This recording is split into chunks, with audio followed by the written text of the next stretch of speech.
Good morning po. Nagbabalik, Nilper Kabida. May ayusin po tayo rito. Pioneer. Ito. Pioneer player po to na amplified. May kasama na siyang CD player. Ito yung kanyang standby on.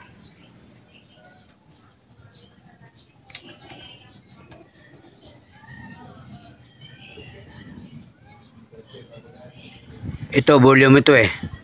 Wala volume. Walang display. Mukhang sira rin ng volume na to. Okay, bubuksan ko na.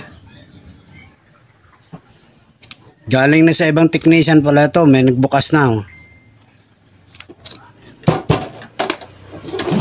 Okay, subukan natin.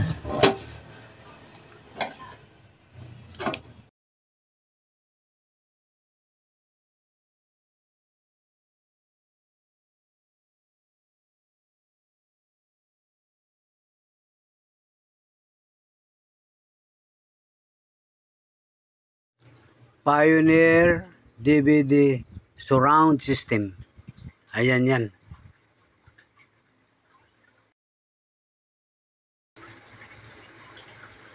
Ito ang kanyang output.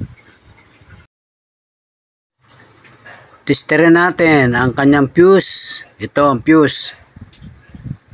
Sira nga. Hindi nagbaser eh.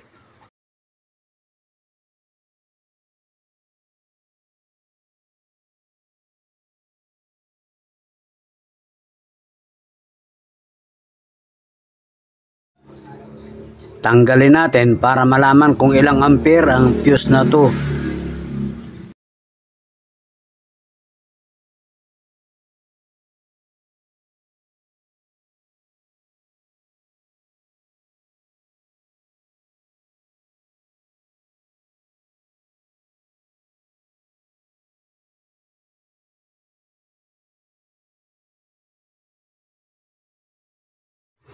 Ito yung fuse. Siguraduhin natin testerin kung may continuity. Wala talaga. Tanggalin na natin.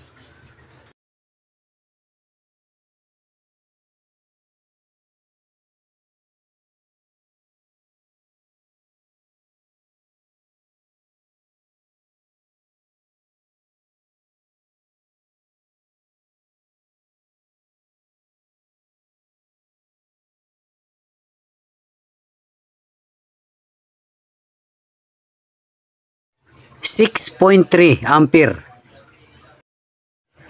Hanapin ko yung shorted na pyesa. Bakit pumutok ang fuse? Dito hanapin.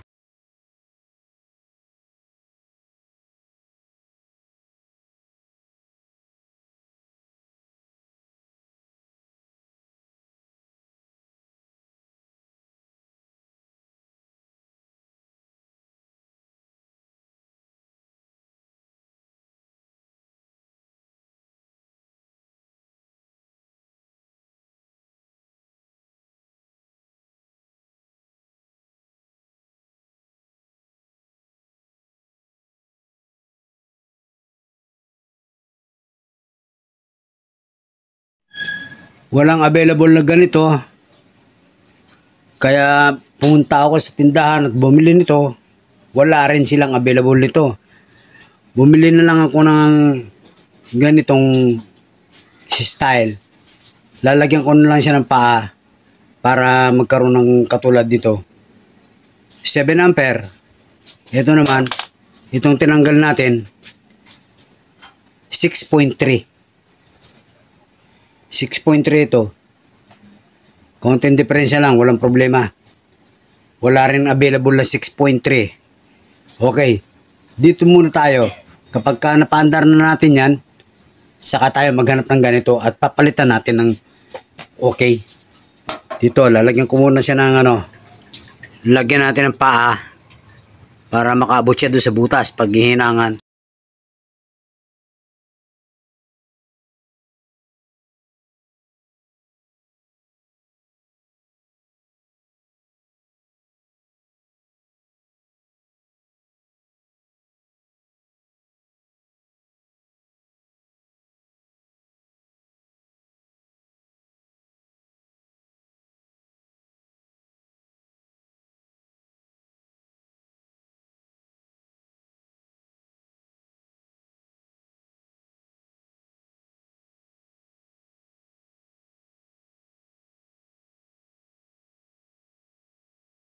Ayan, paa ng kapasitor.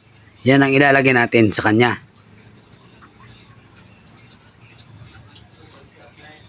Siyempre sa kabila, ganun din. Ayan, oh.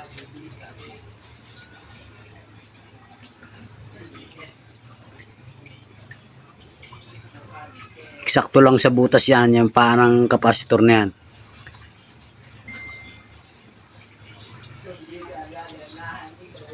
Okay, may paa na.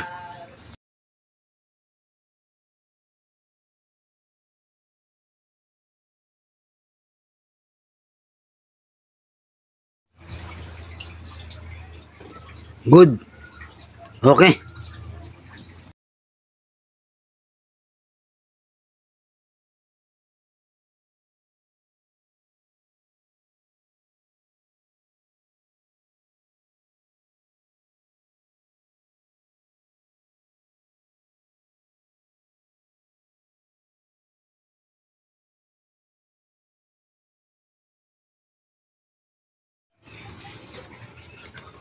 Kakabit ko na yung fuse.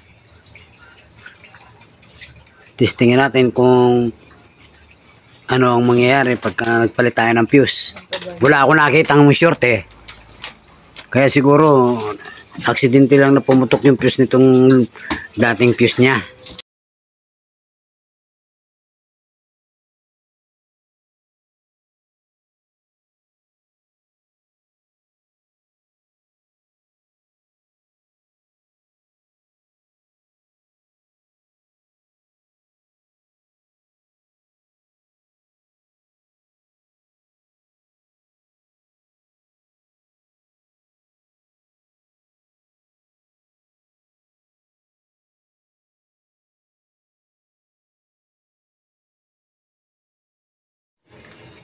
Okay. Ikabit ko ulit yung mga konektor. Kukonek ko yan. At ipa-plug in natin. Tingnan natin kung magkaka-power.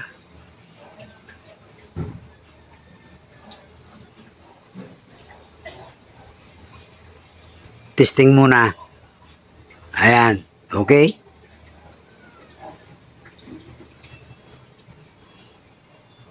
Pa-plug ko na.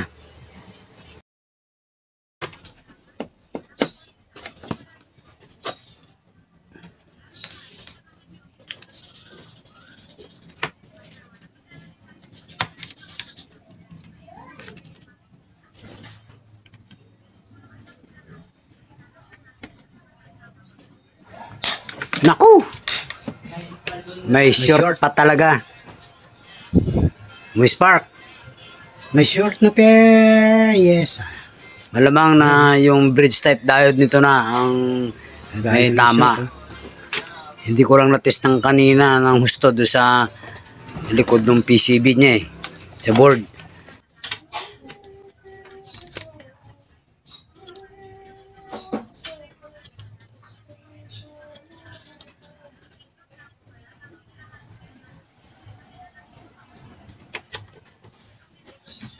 Ayan ang hindi pwede.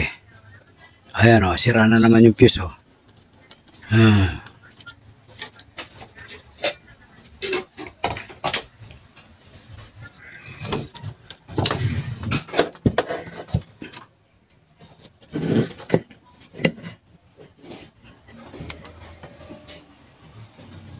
Ito. Hindi ito sira kanina eh. Sabog ngayon no.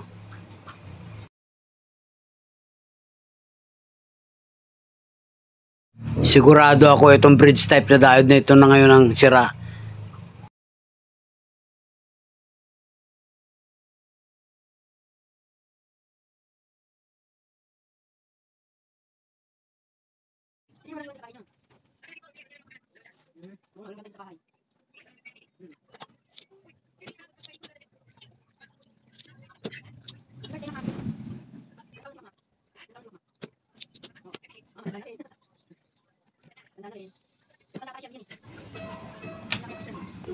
Tatanggalin ko na itong varistor.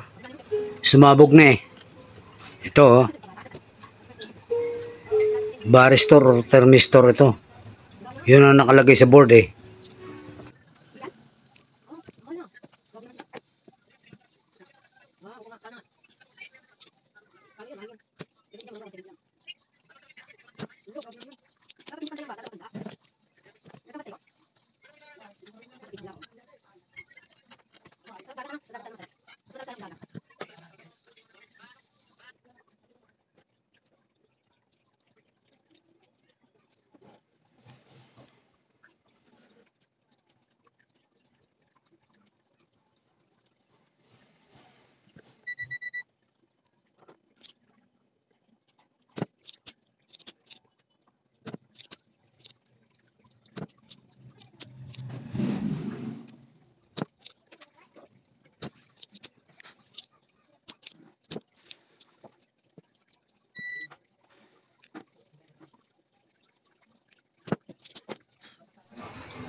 Tanggalin ko na rin ito.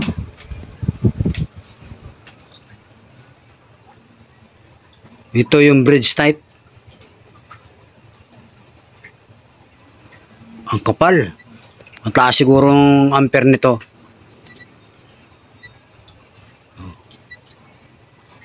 Short nga. Ito. Dapat wala palo dun eh. Okay, short ito.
Meron pa akong isang tatanggalin dito. Voltage regulator. Baka tinamaan eh. Kasi dinaanan siya. Simula dito sa bridge type diode. Pumunta siya ng regulator. Sigurado baka may tama rin ito.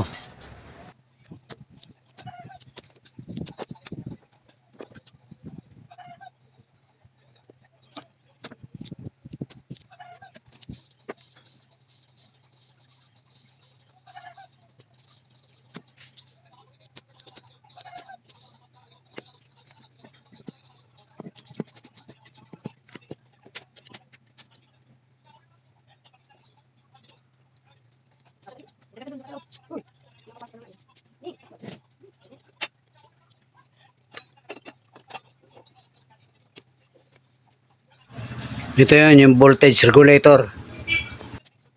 Ito yung mga papalitan na ipinadala ko sa may-ari para siya nang bumili. Kasi sa Lazada, sinerch ko ito, wala lahat ito. Lalo na itong bridge type na 6 ampere. Wala sa Lazada. Itong isa, hindi pala ito voltage regulator. MOSFET pala ito eh. Kaya siya na dapat bumili niyan. Kinabukasan dumating yung may-ari, naka-e-bike siya. At ang sabi niya, wala din daw siya palang mabili.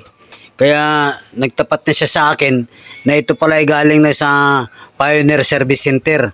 At sinabi doon na phase out na pala ito. 1978 pa pala model ito eh. Kaya hanggang dito na lang po ang video. At hindi natin nagawa. Sorry po sa mga may-ari nito. At sa inyo rin mga nanonood. Maraming salamat po. Baboy po tayo sa iba kong video. Thank you.